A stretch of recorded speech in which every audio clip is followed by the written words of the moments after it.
Bueno, como recordarán, hermanos, el pastor nos predicaba del capítulo 6 al culminar el capítulo y decía que despertó diferentes reacciones la predicación de Jesús entre sus discípulos, ¿verdad? Había muchos que no estaban aceptando porque no era una doctrina fácil, era una doctrina difícil de aceptar, ¿verdad? Entonces había quienes aceptaron y había quienes no aceptaron, porque el tema era que era una palabra muy difícil de recibir. Entonces, hermanos, ese era más o menos el contexto del final del capítulo 6. Ahora vamos a empezar el capítulo 7 y vamos a empezar con una pregunta. ¿Cómo en este tiempo enfrentamos el rechazo? ¿Cómo enfrentamos el rechazo, hermanos, tomando en cuenta de que como personas mayores, digamos, a veces nos discriminan porque no tienen nuestra misma fe, ¿verdad? Entonces, ¿tú cómo enfrentas ese rechazo, hermanos? Los jóvenes, ¿cómo enfrentan ese rechazo por el motivo de su creencia en fe? A veces es complicado, hermanos, especialmente para los jóvenes, ¿no? Porque los jóvenes son un poco más malos en ese sentido. Entonces, hermanos, la pregunta para iniciar es esa: ¿cómo enfrentas? O como dice un conocido refrán, ¿no? Donde estuvieres, haz lo que vieres. Entonces, mejor no digo nada y estoy como los demás y nadie me dice nada, ¿verdad? A veces tomamos esa actitud. Pero, ¿cómo nos sentimos en general? ¿Cómo enfrentamos? ¿Lo asumimos o preferimos no enfrentarlo? De eso vamos a hablar ahora, en esta mañana. Entonces, leamos, hermanos, el pasaje, que es el libro de Juan. Ahí está. El libro de Juan, del capítulo 7, del 1 al 13. Y dice así: después de estas cosas andaba Jesús en Galilea, pues no quería andar en Judea, porque los judíos procuraban matarle. Estaba cerca las fiestas de los judíos, la de los tabernáculos, y le dijeron sus hermanos: sal de aquí y vete a Judea, para que también tus discípulos vean las obras que tú haces. Porque ninguno que procura darse a conocer hace algo en secreto. Si estas cosas haces, manifiéstate al mundo. Porque ni aun sus hermanos creían en él. Entonces Jesús les dijo: mi tiempo aún no ha llegado, mas vuestro tiempo siempre está presto. No puede el mundo aborreceros, a vosotros, mas a mí me aborrece, porque yo testifico de él, de que sus obras son malas. Subid vosotros a la fiesta. Yo no subo todavía a esta fiesta porque mi tiempo aún no se ha cumplido. Y habiendo dicho esto, se quedó en Galilea. Pero después de que sus hermanos habían subido, entonces él también subió a la fiesta, no abiertamente, sino en secreto. Y buscaban los judíos en la fiesta y decían: ¿dónde está aquel? Y había gran murmullo acerca de él entre la multitud, pues unos decían: es bueno, pero otros decían: no, sino que engaña al pueblo. Pero ninguno hablaba abiertamente de él por miedo a los judíos. Palabra de Dios, hermanos. Amén. Entonces, hermanos, en este capítulo vamos a ver que el Señor es rechazado por varios niveles sociales, podemos decir, del pueblo judío. Entonces, primero vamos a empezar con el rechazo de los líderes judíos, que está en el versículo 1 y 2, ¿no? Dice así: para este tiempo Jesús se encontraba en Galilea, y el texto nos aclara que se había alejado de Judea debido a que tenía enemigos que lo buscaban, porque no estaban de acuerdo con su ministerio para matarlo. Recordemos que después de su último altercado en el templo, cuando botó a los mercaderes, porque estaban vendiendo en el templo, y después recordemos que ha sanado un paralítico, ¿verdad? Y el día de reposo. Entonces estas cosas son cosas que la oposición de los líderes religiosos no podían olvidar, ¿no? Y no perderían la oportunidad de atraparlo para apresarlo y matarlo. Esa era la intención. Pero, hermanos, del compartimiento final del capítulo 6 a lo que estamos compartiendo, han pasado 6 meses y este resentimiento continúa con los judíos. Porque las verdades que decían les había llegado a incomodar a los judíos. Bueno, ahí vemos el rechazo de los líderes judíos y algunas razones importantes para ese rechazo. Entonces, como les decía, hay algunas verdades que los incomodaba. Por eso es que querían matarlo en primer lugar. Tenemos en cuenta que también ellos tenían celo de Jesús. ¿Por qué? Porque él estaba ya ganando más adeptos, ¿verdad? Entonces ya había un cierto celo en los judíos. Rabia también podríamos decir porque él tenía mucha sabiduría, porque él, cuando compartía el Torá, ellos no podían contradecirle, ¿verdad? Entonces había muchas verdades que él decía que ellos no podían refutar. Entonces ahí se creó un sentimiento de rabia, ¿no? Y también obviamente seguramente tenían envidia de lo que él estaba consiguiendo. Pero era de esperarse, hermanos, que los líderes religiosos tuviesen más poder en Judea que en Galilea, porque recordemos que en esa época el Sanedrín estaba en Jerusalén y es el consejo de los judíos compuesto más o menos por 70 ancianos y sacerdotes judíos que están ubicados en Jerusalén.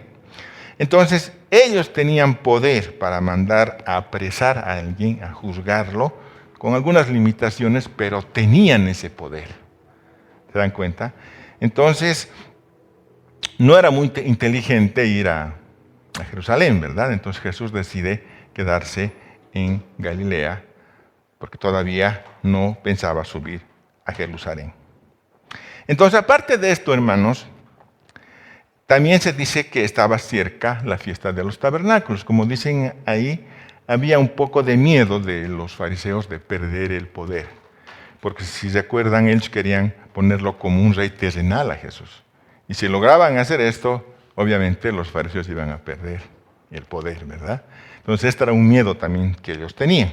Pero la palabra nos dice que estaba cerca la fiesta de los tabernáculos. Y esta fiesta es una de las fiestas también importantes del pueblo judío. Recordemos que celebran ellos la Pascua, el Pentecostés y la fiesta de los tabernáculos, que son una de las fiestas más importantes. Entonces era una tradición que todo el pueblo judío del mundo romano vaya a Judea a participar de la fiesta de los tabernáculos. Ahora, veamos. Estas fiestas importantes que les digo tenían unos tiempos en que se celebraba. Por ejemplo, la Pascua lo hacían en marzo y abril, según el Éxodo. El Pentecostés en mayo, junio, y los de los tabernáculos en septiembre y octubre. Es decir, que desde lo último que nos compartió en el capítulo final del capítulo 6, a lo que estamos hablando ahora han pasado más o menos 6 meses, hermanos. Y en esos 6 meses no quiere decir que no ha ocurrido nada. Como hemos compartido en el capítulo de Juan, en todo el capítulo de Juan, Juan solamente comenta las acciones en las que el Señor se demuestra que Él es el Hijo de Dios. Entonces, en esos 6 meses seguramente han ocurrido otras situaciones que lo deben comentar los otros evangelios, pero Juan no los dice porque a Él le interesa las situaciones en que se declara que Él es el Hijo de Dios. ¿Amén? Entonces, por eso, hermanos, que hay unos 6 meses aquí. Ahora, ¿qué recordamos en la fiesta de los tabernáculos?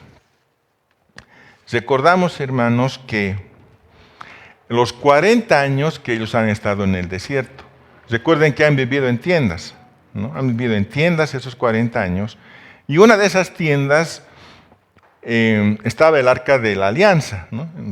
Entonces, ese era el tabernáculo en el que Dios manifestaba su presencia los 40 años que habían caminado en el desierto.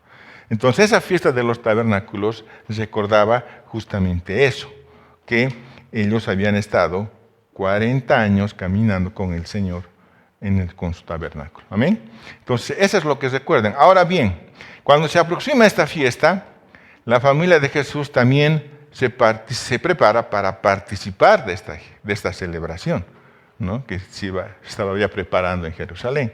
¿Por qué? Porque ellos, como toda familia judía, tenían que ir a la celebración de los tabernáculos. Y seguramente cuando Jesús era más joven, seguramente cada año también él participaba de la fiesta, ¿verdad? Como todo judío tradicional. Ahora, lo importante aquí, hermanos, es que la familia de Jesús no se resume a José, María y Jesús. Porque yo toda una vida he entendido que esa era la familia de Jesús, ¿no? José, María y Jesús. Pero cuando he entendido la palabra de Dios, he empezado a caminar con el Señor, me da cuenta de que hay más familia después del nacimiento virginal de Jesús. Hay más familia. Porque la palabra nos dice, cuando hablan de José y María, nos habla el primogénito de sus hijos, dice la Escritura, ¿verdad? Y cuando hablan del Hijo de Dios, hablan del unigénito. Entonces, aquí en un lado nos están diciendo que es el primero, y en otro lado, que es el único, ¿no? Entonces, al decirnos el primogénito, quiere decir que hay más, ¿no? Y lo vamos a demostrar aquí en Mateo 13, 55-56, dice lo siguiente. ¿No es este el hijo del carpintero? ¿No se llama su madre María y sus hermanos Jacobo, José, Simón y Judas? ¿No están todas sus hermanas con nosotros? ¿De dónde pues tiene todas esas cosas? Y se escandalizaban de él, ¿no? Entonces, hermanos, ven que Jesús tenía una familia normal. Tenía hermanos y tenía hermanas. Entonces era una familia numerosa, la familia de Jesús. Entonces seguramente todos ellos se preparaban para ir a la celebración de la fiesta de los tabernáculos. Pero aquí sucede algo bien interesante, hermanos. Según lo que nos relata Juan, hay un desencuentro entre Jesús y sus hermanos. Él les dice, sal de aquí y vete a Judea. Anda ahí a mostrarte a tus discípulos, le dicen, ¿verdad? Entonces le dicen, sal de aquí, vete allá. Vemos por su actitud que no les interesa mucho la seguridad de Jesús, ¿verdad? Hay una situación un poco chocante en lo que le dicen, ¿no? Porque otra cosa sería decirle, sabes, hermano, creemos que es tiempo de que vayamos a Judea y tú te muestres públicamente. Otra sería la intención, ¿verdad? Pero al decirle, sal de aquí y vete, yo creo que hay un otro énfasis un poco más tosco, ¿no? En el trato. Y lo están empujando a algo que obviamente no es seguro para Jesús, ¿no? Que se manifieste públicamente allá y da la impresión que quieren ocasionarle problemas, ¿verdad? A Jesús. Entonces, esa intención parece que dan a conocer.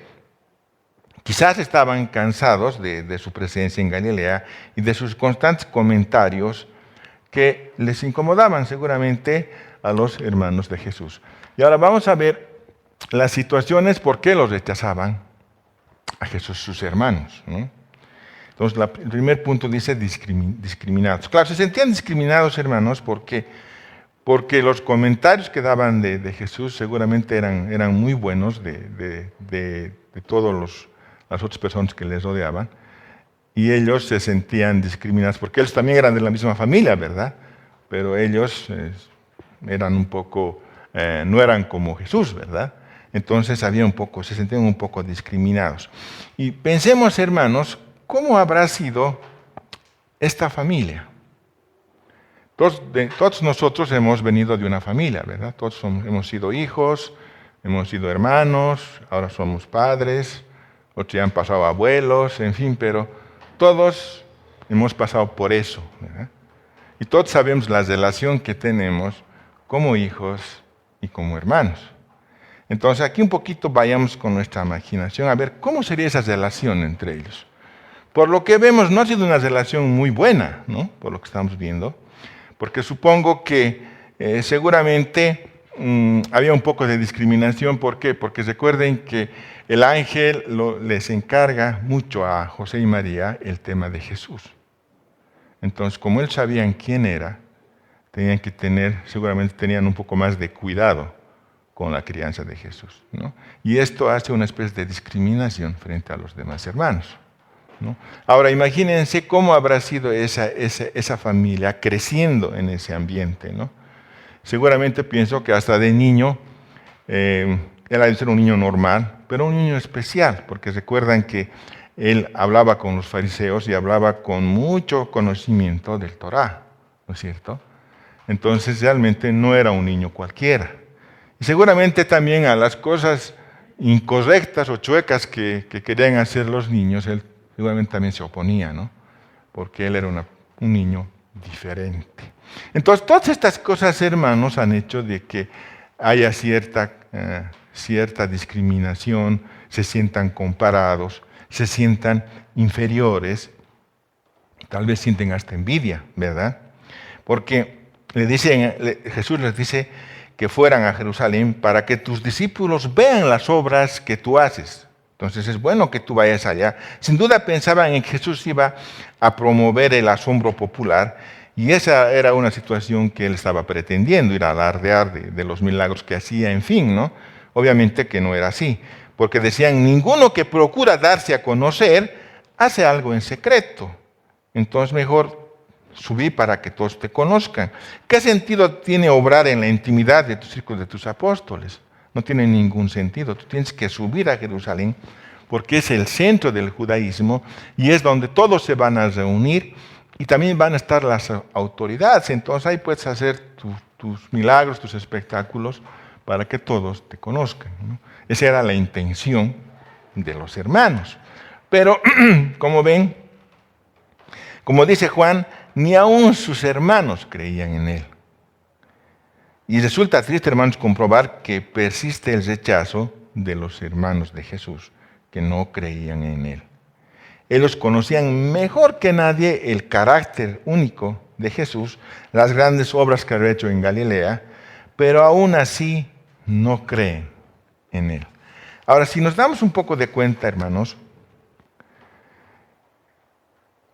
esto en la actualidad también sigue pasando. Hay cristianos que en alguna manera han sido fieles a la palabra, pero cuentan una dura oposición. ¿Y en dónde? Donde están sus seres más cercanos y más queridos, ¿verdad? Seguramente ustedes se acuerdan, al menos los que hemos tenido la oportunidad de ser los únicos que hemos empezado a caminar con el Señor dentro de nuestra familia, y algunos venimos de familias muy tradicionales religiosas. Entonces, así complicado, ¿verdad? Muchos de ustedes han debido pasar también por esa situación. Ha sido complicado querer cambiar de camino cuando la familia ya nos ha hecho conocer un camino religioso y que tú en cierto tiempo decidas cambiar esa situación, ¿verdad? Entonces se crea rechazo, comentarios, un fin de oposición que a veces es difícil asumir, ¿no? Pero lo interesante de esto, hermanos, es que Jesús ha pasado por lo mismo. ¿Se dan cuenta? O sea, Él no ignora esta situación. Esta situación de discriminación que hemos sufrido, de insultos quizás, de malos tratos por nuestra fe. Él también ha pasado lo mismo y ha pasado con su propia familia. Entonces, como dice la palabra, Él ha sido tentado en todo, ¿no? Y ha pasado las mismas cosas que quizás nosotros estamos pasando o hemos pasado. Entonces, esto no es ajeno a Jesús, hermanos. Y es evidente que la propia familia terrenal del Señor tuvo que convertirse en algún tiempo, ¿no? Lamentablemente, esta conversión de la familia de Jesús se da una vez que Él muere y resucita.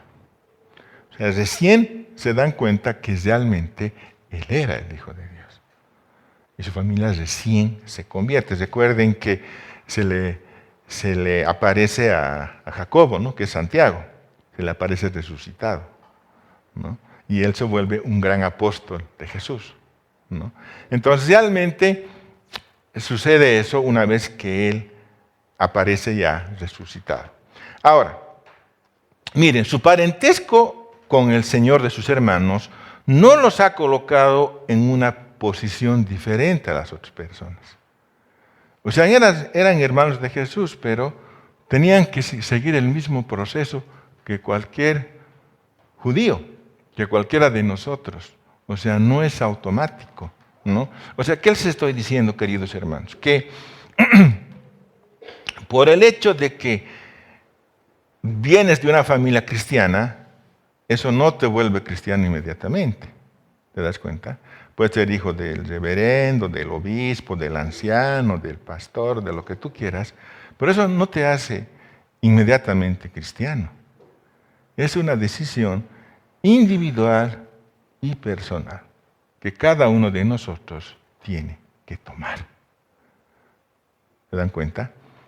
Es algo bien individual. Como decía el pastor el anterior domingo, hay en la iglesia convencidos que hay un Dios y hay convertidos. ¿Se dan cuenta? Porque una cosa es reconocer que hay un Dios y otra cosa es convertirse a ese Dios. Recuerden lo que pasó con Nicodemo. Nicodemo estaba bien consciente que había un Dios, inclusive que él estaba sirviendo a ese Dios. Pero cuando se encuentra con Jesús, se da cuenta de que tenía que nacer de nuevo, ¿verdad? Tenía que nacer del agua y el Espíritu. Entonces, hermanos, eso es lo que estamos tratando de ver aquí, ¿no? Que no solamente es convencernos que hay un Dios, necesitamos convertirnos a ese Dios, que es muy diferente, ¿no? Entonces sus hermanos todavía no estaban convertidos a Dios. Sí lo conocían, habían vivido con Él, pero no se habían convertido. Amén. Entonces, hermanos, eso es lo que sucede a veces con la familia con la que nosotros vivimos. No están entendiendo por qué. Porque como decía el pastor, es una doctrina difícil. Y nosotros tenemos que perseverar en esa doctrina difícil. ¿No? Amén. Sigamos, hermanos. ¿Qué más? ¿Quiénes más los rechazan al Señor? El mundo no puede aborreceros, les dice, ¿no? En Juan del 6 al 9. ¿Por qué? Porque ellos no podían ser aborrecidos por el mundo, sus hermanos, ¿no? Ante las sugerencias de Jesús les contestó diciendo: mi tiempo aún no ha llegado, mas vuestro tiempo siempre está presto, les dice a ellos, ¿no? O sea, el tiempo de ustedes siempre está disponible, pero el tiempo mío no es así. Y aquí hay una situación bien interesante, porque en el griego el tiempo se maneja con dos palabras, el cronos y el kairos. Y el cronos se refiere, hermanos, al tiempo lineal, los días, las horas, las semanas, los meses. Ese es el cronos. El kairos, estamos hablando del tiempo perfecto para alguna situación. Entonces, aquí nos está diciendo que el tiempo de Dios que Él ha establecido para que pasen algunas cosas es el tiempo perfecto. Y el Señor le está diciendo: ustedes viven en el cronos. O sea, viven en la carne a lo que venga, ¿no ve? Entonces, no hay problema. Pero el Señor vive en el kairos. Y Él tiene que esperar lo que Dios dice para poder caminar en la voluntad de Dios. Amén. Entonces, esa es la gran diferencia, hermanos, de Jesús y de sus hermanos. Jesús estaba bien consciente que tenía que completar una misión, pero no era el momento todavía. No era el momento, teníamos que esperar. Saber esperar el tiempo de Dios es bien importante, hermanos, porque si uno se adelanta a las cosas, pueden salir mal, ¿verdad? Y recuerden el gran ejemplo de Moisés. Moisés a los 40 años se da cuenta que no era egipcio, ¿verdad?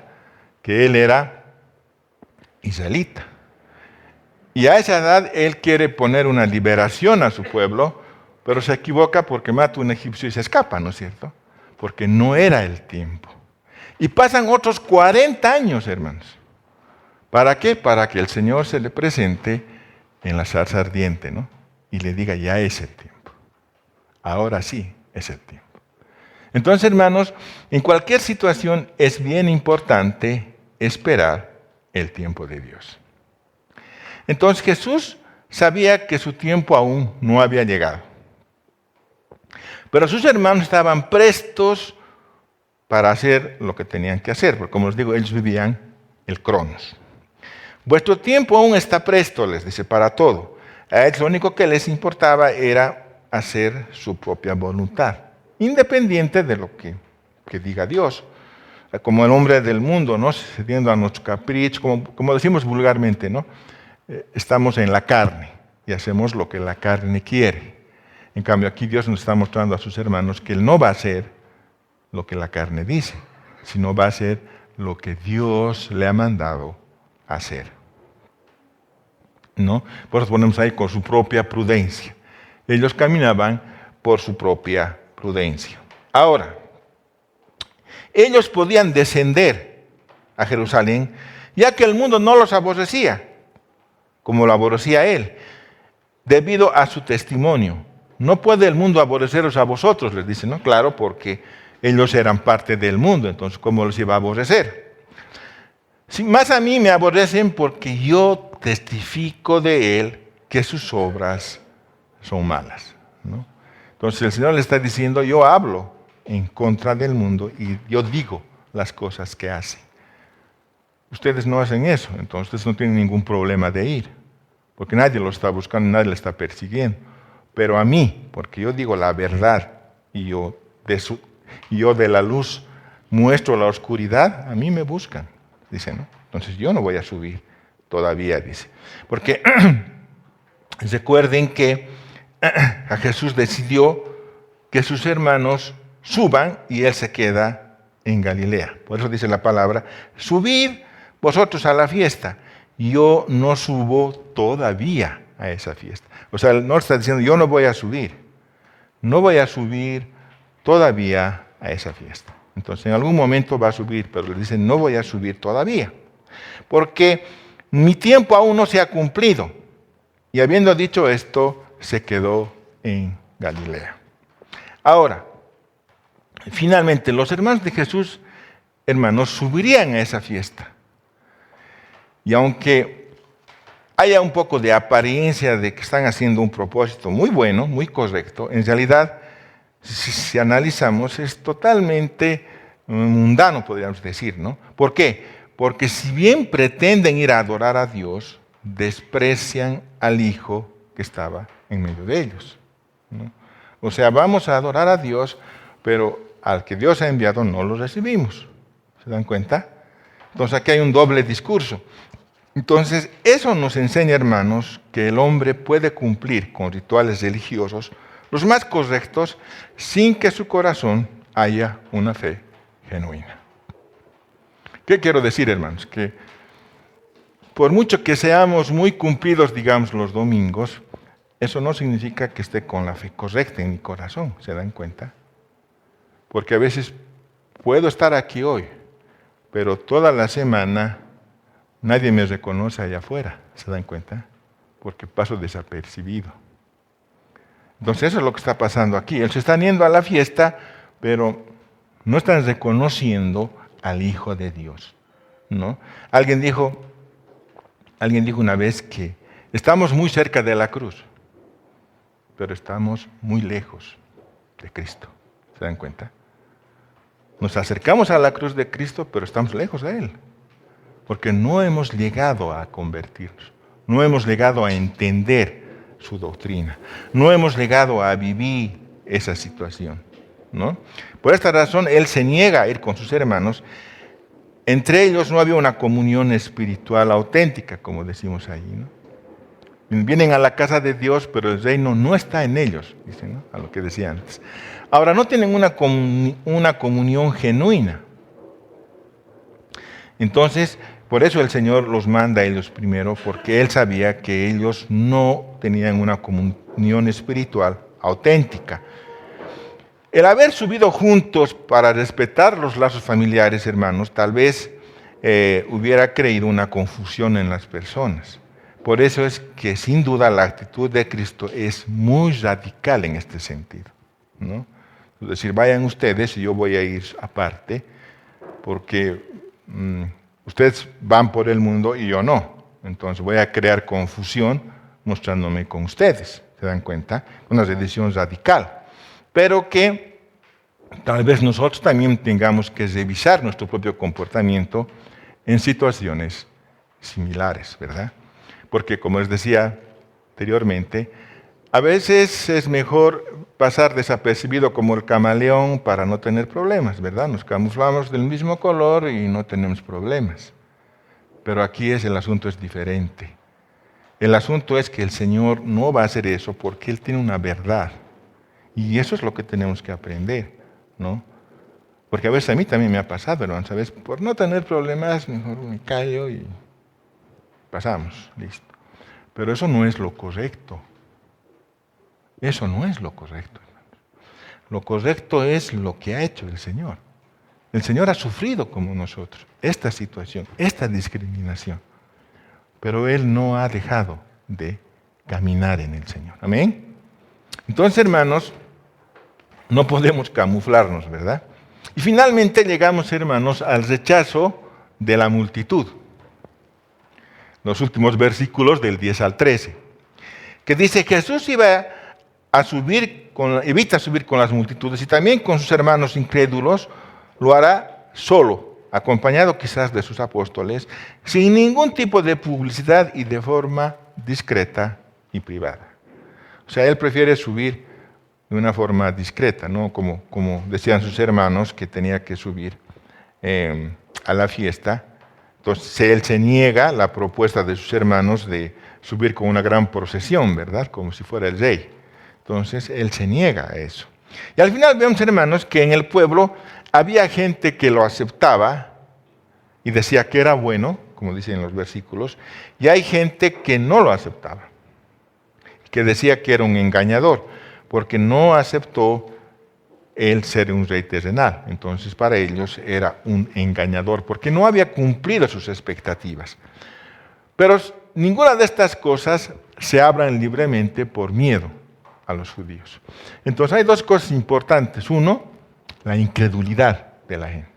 Y otro, el miedo a los demás, el miedo al rechazo, la presión social que ejercían, ¿no? Como en este tiempo, hermanos, ¿no? Tampoco reconocían a Dios como Dios, y hasta ahora muchos lo ven como un buen hombre, ¿verdad? O sea, por estas causas, hermanos, hay muchas religiones que no lo consideran Dios, lo consideran un buen profeta, pero no lo consideran Dios. O sea, vean cómo se ha ido quedando muchas situaciones por estas cosas que estamos viendo. Ahora vemos que hay mucha incredulidad, y también es cierto, en este tiempo hay mucha incredulidad. Entonces realmente nos están mostrando cómo el Señor ha sufrido toda esta discriminación, toda esta presión. Y no es ajeno a lo que estamos pasando. A veces tenemos una presión. Recuerden que, bueno, a veces nos han educado siempre con qué dirán los demás, ¿no? O sea, qué va a decir tu tío, qué va a decir, no hagas esto, qué dirán, el famoso qué dirán, ¿no? Y nos han criado en eso, hermanos. Al punto de ya estar siempre viendo quién nos está mirando o de quién va a depender. Te crean una especie de trauma ya con las personas, ¿verdad? Porque siempre estás de miedo. Pero al final te das cuenta de que, bueno, nosotros dependemos de un Dios, no de la gente. Entonces vamos a hacer lo que Dios dice. Amén. Y cuando tú vives una vida así que agrada a Dios, una vida piadosa, ¿qué te dice el mundo? Que eres un fanático, ¿verdad? Si ya estás pasando al otro lado, eso ya es fanatismo, te dice. Entonces no es fanatismo, hermanos, es hacer lo que Dios nos ha dicho que hagamos. Y esa es la situación. Entonces, para hacer esto, hermanos, hay que ser valientes, como dice la palabra, ¿no? Porque este llamado que tenemos es para valientes. Para concluir, hermanos, ¿cómo aplicamos todo lo que estamos diciendo a la actualidad, a nuestra vida? ¿Cómo actuamos? Respondamos a la pregunta que nos hemos hecho al principio. ¿Cómo enfrentamos el rechazo? ¿Cómo enfrentas tú el rechazo? ¿Nos camuflamos o enfrentamos la situación? o asumimos la situación. Una cosa que nos dijo el pastor el miércoles y que me quedó y me gustó mucho es ¿por qué ahora los políticos nos invitan a las iglesias, a sus actos prosélitos? Nos invitan, ¿verdad? Nos han visto en la televisión que la iglesia evangélica va a participar, nos invitan. ¿Y saben por qué?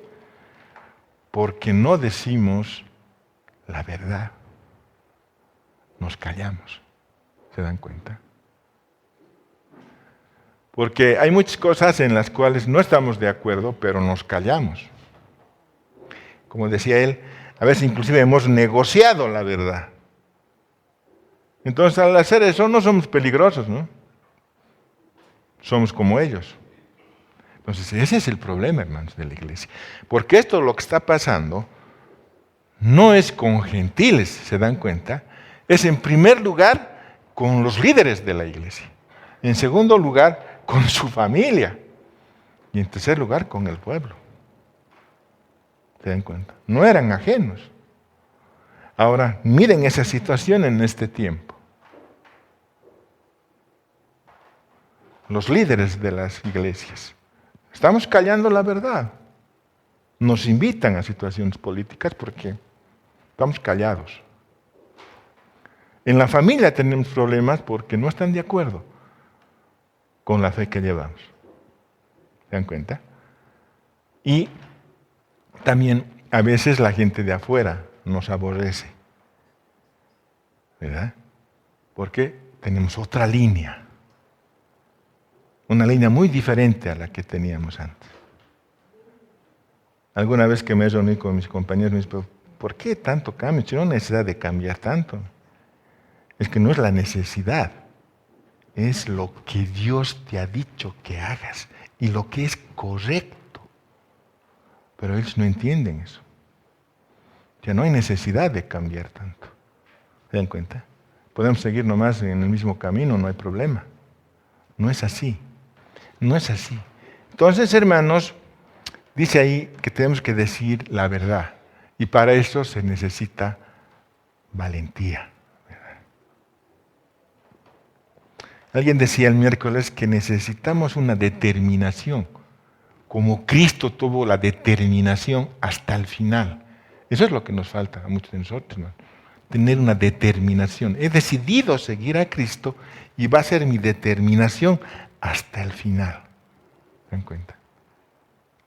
Y necesitamos, obviamente, para eso un discernimiento de lo que Dios nos dice. Porque todo lo que estamos hablando, hermanos, está en la palabra de Dios, no estamos inventando nada, ¿verdad?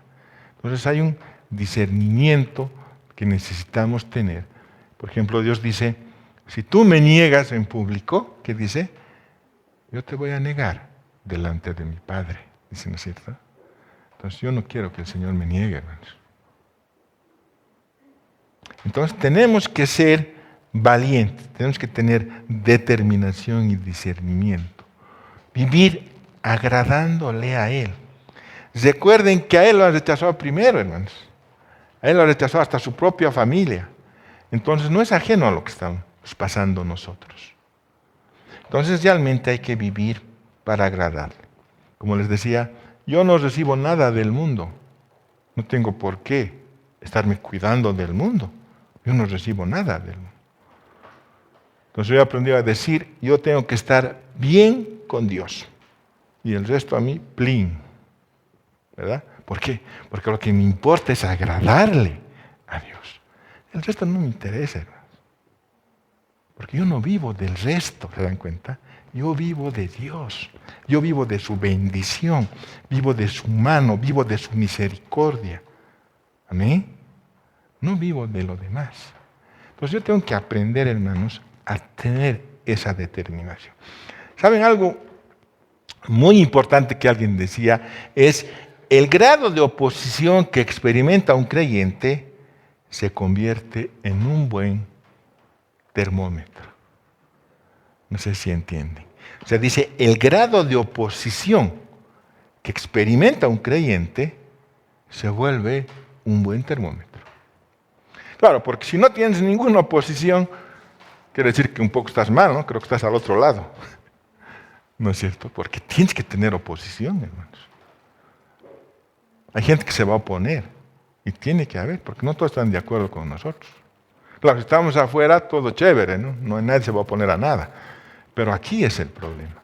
En el camino del Señor es el problema. El decir de joven no a ciertas cosas es un problema. ¿Por qué? Porque hay una presión. Entonces realmente tienes que ser valiente para decidir yo a qué camino voy a andar, qué voy a hacer. Porque es fácil caminar en el otro camino, ¿no? Por eso dice, el camino, no vayas por el camino ancho, dice, ¿no? Sino camina por el camino angosto. Entonces es más complicado, hermanos. Entonces, como vemos, hermanos, hay ciertos niveles de rechazo para Cristo. Hay ciertos niveles de rechazo en el cual nosotros vivimos.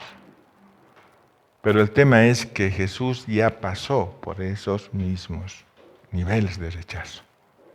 Ahora el tema es que nosotros aprendamos a enfrentar y a asumir esos niveles de rechazo. Porque si no, no vamos a poder, hermanos, continuar con la misión que Dios nos ha encomendado, con el propósito santo del Señor. Porque no podemos amar, dice, ¿no? A dos señores, dice la Escritura, ¿no? O aborrecerás a uno o amarás al otro. Entonces es un tiempo de que tomemos la decisión, hermanos.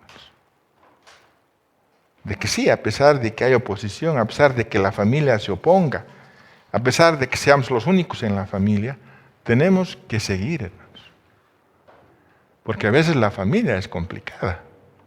Al menos, como les decía, cuando tienen una línea religiosa es bien complicado. Pero, hermanos, tenemos que perseverar. Mi mamá, hermanos, en mi casa tenía un oratorio. ¿Saben lo que es un oratorio, no? Bueno, los que no saben, es como una especie de iglesia, ¿no? Está llena de santos, llena de imágenes, y tienes ahí inclusive las silitas para arrodillarse, como en las iglesias, ¿no? Tus santos, tu crucifijo, todo. Había un cuarto especial, y yo me acuerdo porque tenía un pariente también que bailaba en el carnaval, y cada vez que llegaba tenían su tiempo de orar, de rezar, en fin, ¿no? De sus cosas, ¿no? Pero cuando la gané a mi madre, y cuando se ha dado cuenta la verdad, se ha deshecho de todo, hermano. Ni siquiera se ha deshecho, lo ha destrozado, hermano. Porque ella le dijo, quiero agarrar esto, le dijo al pastor, y le voy a dar a otra persona. Y el pastor le dijo, no puedes dar, hermana, tu tropiezo a otro. Porque le estás dando tu piedra de tropiezo para que la otra persona siga tropezando. ¿Se dan cuenta? Entonces, si tú has decidido algo, tú tienes que destruirlo. Y dicho y hecho, ha destruido todo, hermanos. Y nuestro famoso cuarto del oratorio se ha vuelto un depósito. Ya no era el oratorio. Pero, hermanos, para tomar esas decisiones hay que tener valor. Porque mi madre se ha enfrentado con toda la familia de ella. Porque todos estaban acostumbrados a venir y a entrar al oratorio. Pero cuando han venido ya no había el oratorio. ¿Se dan cuenta? Y tratar de explicar a eso a una gente que, como dice la palabra, está con los ojos vendados, es difícil, ¿no? Entonces, hermanos, realmente, este evangelio, este camino, es para valientes. Y hay que tomar la decisión de seguir, de continuar y de no callar y de hablar la verdad. Amén. Oremos, hermanos. Bendito Padre, te damos gracias en esta mañana, Señor, porque tu palabra nos edifica, bendito Dios. Tu palabra nos muestra, Señor, que hay tiempos en el que debemos ser valientes. Hay tiempos en el que no debemos callar y debemos hablar tu verdad, bendito Dios. Danos, Señor, la valentía y la fortaleza para hacerlo. Para que llegado el momento podamos tomar decisiones, podamos hablar tu verdad, podamos seguirte sin temor, porque tú tienes la verdad. Bendito, estamos reunidos aquí muchas familias, Padre, y queremos entregarte a las personas que amamos, Señor, que quizás no entienden tu doctrina. Pero nosotros anhelamos que ellos también entren en tu camino. Pero solo tú puedes darles esa revelación. Nosotros ya hemos puesto la semilla, como dice tu palabra. Pero ya en ti está dar el crecimiento, Señor. Tenemos mucha gente que amamos, pero no entiende. Y clamamos porque tú les des su tiempo. Que en tu Kairos ellos también vengan a tus pies como nosotros, bendito Dios. Y danos la fortaleza para no desmayar, para que pase a lo que pase, decir la verdad y hablar con la autoridad tu palabra. Bendito seas en esta mañana, Padre. Te entregamos nuestra vida, nuestro tiempo, nuestro corazón, Señor. Ayúdanos a no desmayar. Bendito sea en esta mañana. Amén.